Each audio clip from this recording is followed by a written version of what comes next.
Tonight, Port of San Diego commissioners voted to censure and remove Vice Chair Commissioner Sandy Naranjo from her leadership role. Naranjo is accused of misconduct and violating the Brown Act. CBS 8's Rocio de la Fe was at the meeting and listened in as public comments rolled in. Well, after a lengthy special meeting, the board voted unanimously in favor of censuring Commissioner Naranjo.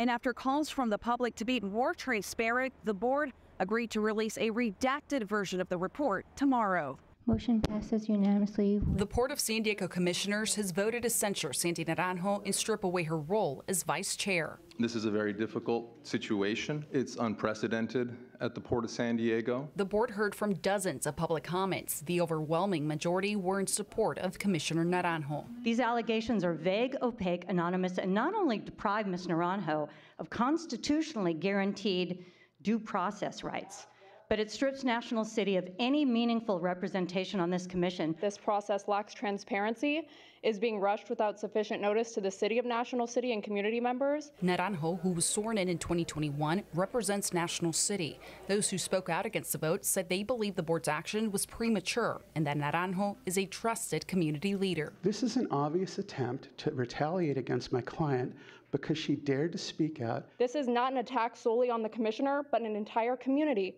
that has historically been disenfranchised. Commissioner Naranjo has always been an outspoken and important voice for the environmental justice communities of San Diego. According to the investigation into Naranjo, the report accuses the commissioner of making false accusations against a port staffer and concluded that the commissioner acted to further her own self-interest at the expense of the district's best interest. Commissioner Naranjo continues to exhibit retaliation in response to the district's actions, and failure to hold officials accountable results in liability, disruption of operations and services to the public, and ultimately it really erodes trust. And while the board acknowledged Commissioner Naranjo as being a fierce advocate for her community and environmental justice, they say this vote has nothing to do with that. What I think that everyone will find when they look at that report with their own eyes is experiencing a feeling of shock, of the egregiousness of the conduct. Even if an official is achieving the policy goals for their constituents, they must do so in a lawful manner. Board members voted to appoint Danielle Moore for the vice chair role, but she declined.